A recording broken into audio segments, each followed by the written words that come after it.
Please pray with me. Spirit of wisdom, of life, of love, minister to us, your people, we ask. May only truth be spoken, may only truth be heard. Amen. So I bet you that when you brushed your teeth this morning, which I assume you did, that you didn't give it any thought. You just did it while you were thinking about other things. Now that wasn't so many years ago when you were first learning how to brush your teeth. I mean, if my memory's correct, it was a very awkward thing to figure out how to do. And I don't know about you, but I seem to have trouble keeping the toothpaste on my brush from the time I put it on to get it to my mouth. And so there's a lot of things in life that once we learn it, it kind of goes to the cloud memory for computer people so that our online processing abilities can deal with the latest thing that we got to learn. Which means that we tend to take a lot of things for granted though, right? Unless something happens, maybe like an accident and you fall and you break your hand, and then all of a sudden you're back to being two again, trying to figure out how to brush your teeth because you're doing it with the other hand, and that's really tricky. But that's so for so many things. I mean, driving here this morning, you weren't paying attention to how difficult it was to drive. I mean, Siobhan just took her driving test in the summer, so she was with us during COVID, so I had like 4 months of her worrying about how to drive, right? The first time she went driving in driver's ed, she clipped the mirror off a car in the road. And I mean, I can remember, us guys, we were more macho about it and really excited, but we were nervous too. And but now we just get in. In fact, sometimes I'm driving, I don't even go where I'm supposed to be going because I'm thinking of something else. And so we need to be reminded of things. It's the nature of human beings that we can only be aware of so many things at a time, and it's such a huge world, and there's so many blessings in our lives that we generally can't remember them all at one time. And when our bodies get sick or ill or we stub our toe, all of a sudden we have a newfound appreciation for that toe, right?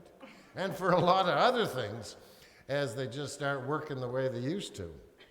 And one of the side benefits of being a pastor is that because I do so many funerals, and I guess people in the funeral industry would be like this too, I just don't take life for granted.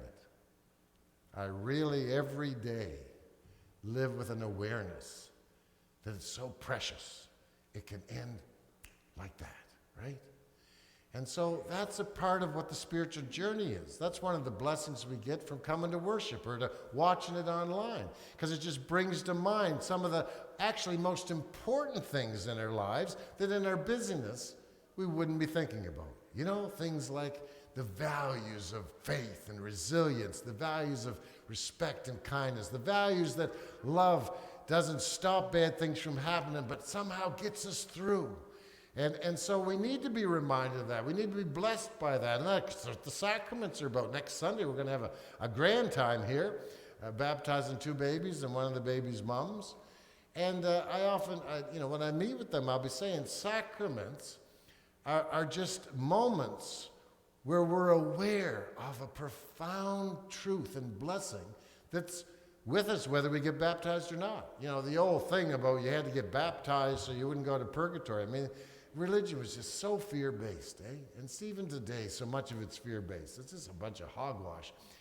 Baptism is a reminder and an experience that we're born God's kids. We're not born half-baked. Can you imagine looking at your grandkid and saying, well, it's a good start, but, we got a long way to go here. I don't think so. There's nothing more precious in all the world than that baby, right? And that's what baptism should be. It's a celebration. Oh my goodness, we're all born from love. We're called to love. We're given the power to love. We're anointed with oil that says that we're kings and queens, that we rule, that no one has any authority over us other than the power of love and the one we call God who represents that love. We need those reminders in our life, because it can be tough out there. And of course, what's communion remind us of? That love calls us to sacrifice sometimes. But at the end of the day, when we sacrifice to alleviate pain, when we sacrifice to try and lift people up, whatever it costs us, it'll be worth it. It'll be worth it. And it matters more than so many of the things that we have to spend so much of our time thinking about. And so an anniversary is another occasion, where we get to think about the blessings over the past years. And so many of you have written some of your memories. And so we're going to enjoy those together. And as we do, it's a reminder, too, of what we need to be about today. And so I want to begin with a cool one. Karen McCall, my insurance broker, has a memory about the blessing of this place before this building was built. How cool is that? She says, the Lilly family loved picking elderberries on the site where the church is standing. So her family was communing with God and the blessings of Mother Nature before this building was even built, right? They were having worship services here and didn't even know it. Because that's what it's all about. That's why when we connect with nature, we become better people. The divine flows more freely. I mean, some of the great old theologians said that the gardening is praying twice, right? So, and then Orpha Frank, I mentioned that she told us about the 60 years. As an original member of Mount Zion, I recall the Sunday services held at Kensal Park Public School in the gymnasium. I had the pleasure of playing the piano for the choir, and on special occasions, an organ was brought in. I enjoyed many years in the choir. With the excitement of our grand opening, we all eagerly lined up outside the church to enter our beautiful new building. What a wonderful memory. Isn't that so cool? Many wonderful activities were offered to the congregation. The Thanksgiving dinners were especially memorable with jellied salads in profusion. Mount Zion has given me so much fulfillment and friendships during the last 60 years. Thank you, Mount Zion.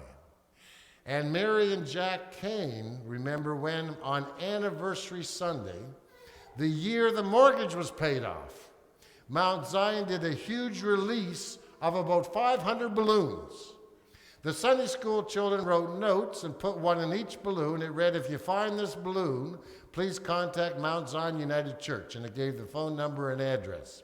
The kids had a great time trying to release all those balloons. It was a very windy day, so a lot of the balloons got stuck in the bushes, and they had much fun trying to get them to go up. It was great to have the children involved. Then everyone waited for replies and had fun trying to determine where the farthest away balloon went. And George Morris was our minister at the time. And the Sunday services, the sanctuary was full, the balcony was full, the chairs had to be put in the parlor and along the sides of the sanctuary. And our infamous turkey, roast beef, and ham dinners were sold out. We had to have 2 sittings, and we had some great ticket sellers extraordinaire. Some of them didn't even go to Sunday church, but they supported our fundraisers. Mount Zion had a good reputation for great dinners. And here's a cool one. Rosemary Charlton, she was originally Rosemary Gill, and she lived in the neighborhood. And I think I passed along. She said hello to the 2 of you. You're not related by family, just happen to have the same name, but she grew up really appreciating you 2. And she's a leader at one of Sue's churches, and so we were over at their place for dinner. And she said, I was so disappointed that my family was Anglican. Because she said, Mount Zion was the cool church.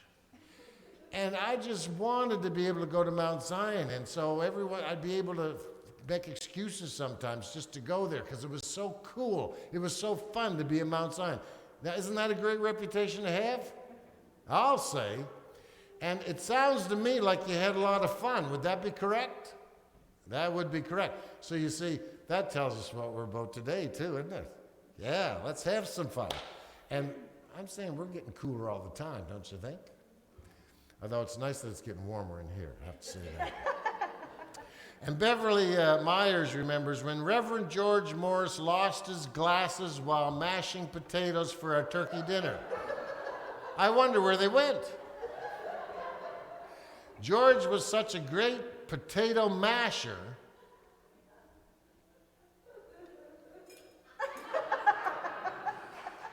that he was presented with this oversized potato masher. And the inscription in the small brass plaque says, George Morris is Mount Zion's greatest potato masher 1990. Way to go, George!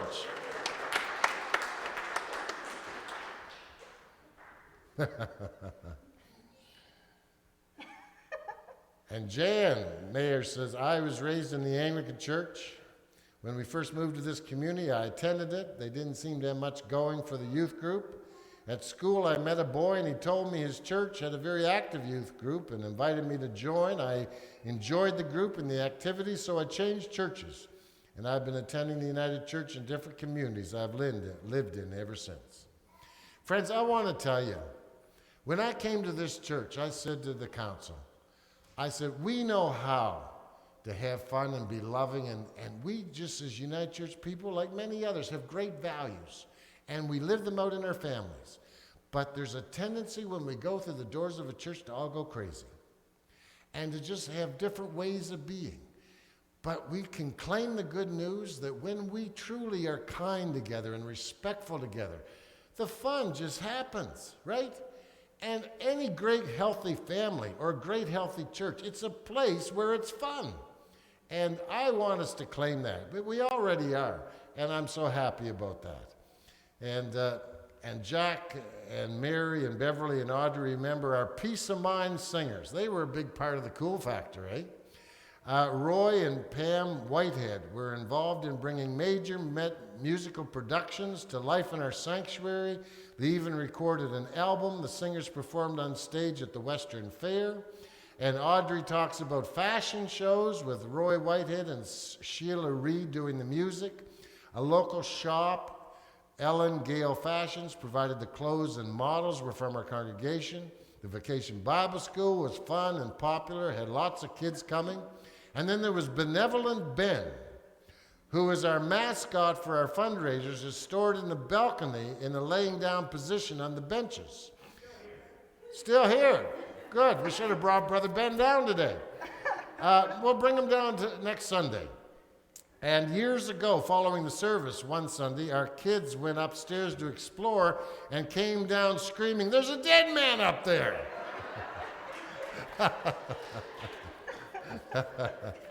There were Halloween parties in the lower hall when Reverend George Morris would dress as something scary and have a large bowl of grapes. The children were blindfolded and invited to stick their hands in the bowl, and they were told they were eyeballs. And this created a lot of screaming, and George loved it.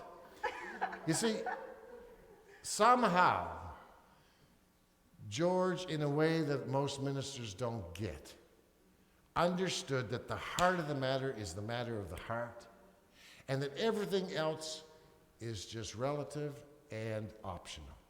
But what isn't optional is being kind and enjoying one another and caring for one another and having a good time.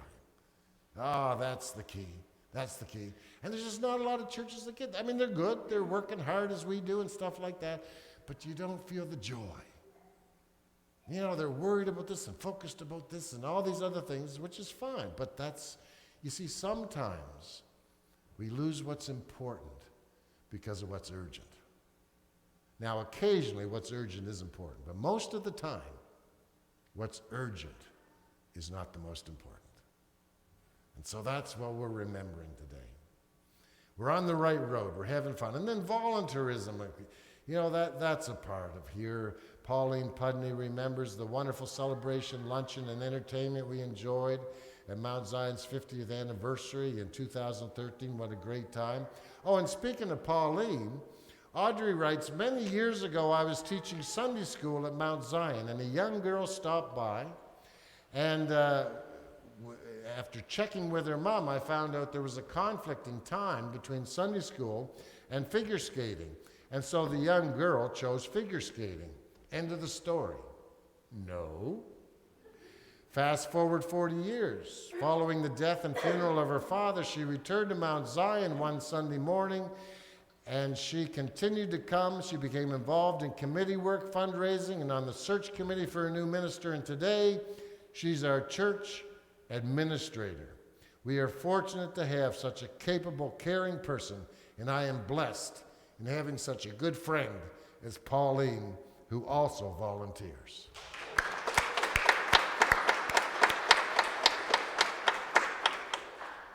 It was a great day in my life when I learned that Spirit didn't depend on me to figure out what could happen.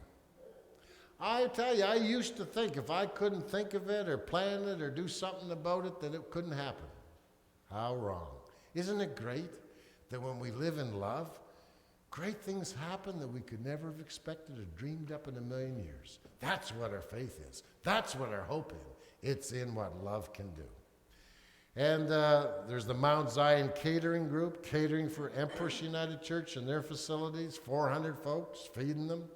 Barb Gill remembers the volunteers and moving the church office from a small basement room, currently the choir room, to its present location. Shopping for the upper kitchen cupboards, the lower cupboards in the south wall, the UCW paid for them. Looking out my home window and seeing smoke coming from under the church canopy. My phone rang at that moment, my neighbor telling me that she had just called the fire department as the church was on fire. This was in 1994 and resulted in $500,000 in damages caused by a lightning strike. Dark times, dark days in our lives. There's no prevention, there's no prayer, there's no ritual that can keep terrible things from happening. But the love gets us through, and the community gets us through. She continues to talk about the planting of the numerous Carolinian forest trees on the church grounds, memorial trees that members paid for. The installation of the elevator was a major event, which provided accessibility to her lower level. And we thank the property committee. They've kind of retired now, and we're in a process of figuring how best to do things. But I want to also, when I came here, I was just so impressed with John Legata, right? I mean, in his quiet way, he was so diligent, and he was so kind and so effective in caring for all the details here. And when he stepped down his chair, he wrote a few-page document that just had everything in it that had to be looked after and cared for. And so let's give a hand and a shout-out for John. Just fantastic.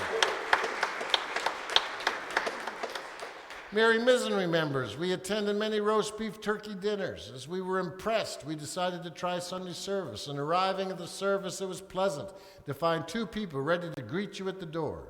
And there were not a lot of empty seats. It was very kind of Blake and Audrey to ask us to share their seating. Many years later, I still call it my home church. We value and support volunteers. And sometimes we inadvertently hurt one another in families or in church life. We don't do it intentionally, but that happens. And so we need to be a humble people. And humility, if it means anything, it means that sometimes we just mess up. Sometimes when we don't even know it. And so if we find out that we've hurt somebody or offended somebody without wanting to, we make amends. We need to apologize freely, forgive freely, because we're a people who do try our best. And it's just human to know that even trying our best, we're going to goof up a time from two. But there's forgiveness. That's what the Lord's Prayer talks about so eloquently. And the other thing, of course, is the support and the caring that has gone on in this community for 60 years. Wanda Drew says, Claude's enthusiasm for Mount Zion must have rubbed off on me as I also enjoy the services and the kind parishioners. It's the kindness people are looking for. They're not looking for Bible studies. They're not looking for doctrinal lessons. They're really not. They're looking for authentic community. They're looking for kindness. Yeah. Martin says, the community center, the community garden was the best thing that happened for a long time. Mount Zion United Church tried to see if this would work years ago, but it didn't get started. Now this garden over the years has been a successful presence for the community of Mount Zion. I'm glad Claude is still looking over his community garden in heaven. His presence is very important for making this work for the past, present, and near future of our church and community. And we celebrate the families we've connected with through that. And Mary Ann says, my fondest memory is the kindness and generosity of the members in welcoming the ESL students and me to their community. The potlucks, Tom the turkey that Elsie Farnham helped with, the conversation circles, the Christmas tree that Claire and Norma Lockman gave to our class, all the help and support Pauline gave me and the students, thanks so much. That's what it's all about. Of course, that's the foundation of being a healthy church. And it's easy, as I say, to confuse the urgent with the important. And so, a word about our scripturals. We know the story of the Good Samaritan. The psychology department at Princeton reenacted that. They went over to the Princeton Seminary where the ministers were training. And they had a guy groaning and moaning, looking beaten up and awful. And they got a group of 20 students. And they told 10 of them to have a 10-minute sermon on the role of the clergy in the church today. And they had the others to speak on the Good Samaritan. They said, now, you need to be down at this place, just a 10-minute walk down here, and you need to preach. And to 10 of the 20, they said, oh, by the way, you're a little late. You need to get down there. Do you know that only 10% of those ministers stopped to help that guy? Even the ones who were preaching on the Good Samaritan didn't stop because they were focused on the urgent. Focused on the urgent. Of the students where they were told, oh, you get lots of time, you can take your time getting down there, 70% of them helped. Do you see how the little things can just trip us up? It's so easy for the little things. I finish with something that Barb Gill shared. In 2013, my granddaughter was critically injured. A candle was lit for her every Sunday during the duration of her 3 months in hospital.